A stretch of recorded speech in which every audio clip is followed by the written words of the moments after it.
கண்ட்ரீஸ்களுக்காக ஜெபித்துக் கொள்ளுங்க என்று தேவனாகிய கர்த்தர் முன்னறிவிப்பு கொடுத்திருக்காங்க. அரபு மொழி பேசுபவர்கள் மத்தியில் மிகப்பெரிய சேதங்கள் உண்டாக நாட்கள் வருகிறது என்று தேவனாகிய கர்த்தர் முன்னறிவிப்பு கொடுத்திருக்காங்க.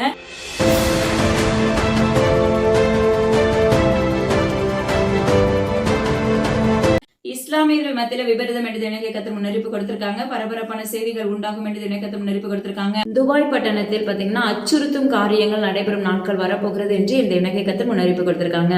துபாய் பகுதியில பாத்தீங்கன்னா அபாய எச்சரிக்கை உண்டாகும் நாட்கள் வருகிறது என்று தேவனாகிய கர்த்தர் முன்னறிவிப்பு கொடுத்திருக்காங்க.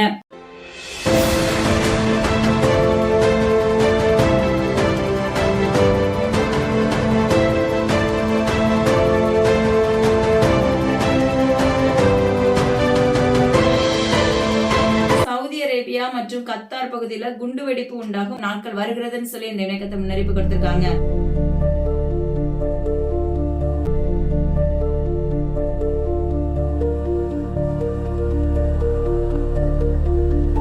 குவைத் பகுதியில பேரிழப்புகள் உண்டாகும் என்று தேவனாகிய கர்த்தர் முன்னறிவிப்பு கொடுத்திருக்காங்க.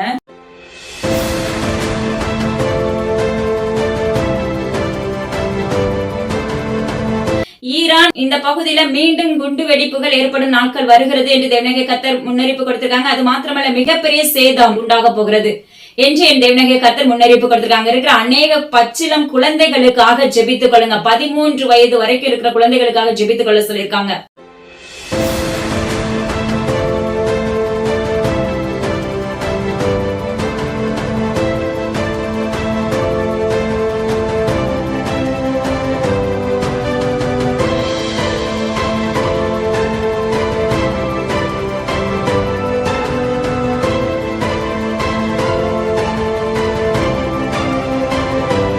பகுதியில் பாத்தீங்கன்னா மிகப்பெரிய சேதங்கள் உண்டாகும் நாட்கள் வருகிறதுன்னு சொல்லி தேவனாகிய கர்த்தர் முன்னறிவிப்பு கொடுத்திருக்காங்க.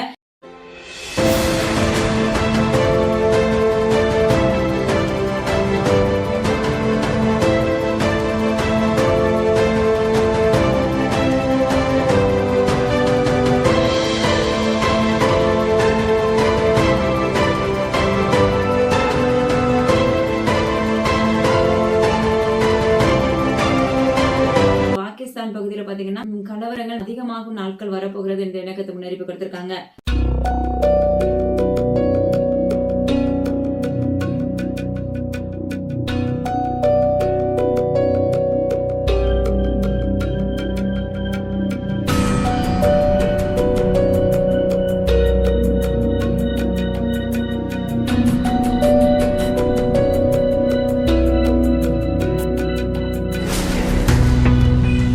ஆந்திரா பகுதியில் பாத்தீங்கன்னா வெடி விபத்துகள் ஏற்பட்ட நாட்கள் வருகிறது என்று தேவனாகிய கர்த்தர் முன்னறிவிப்பு கொடுத்திருக்காங்க.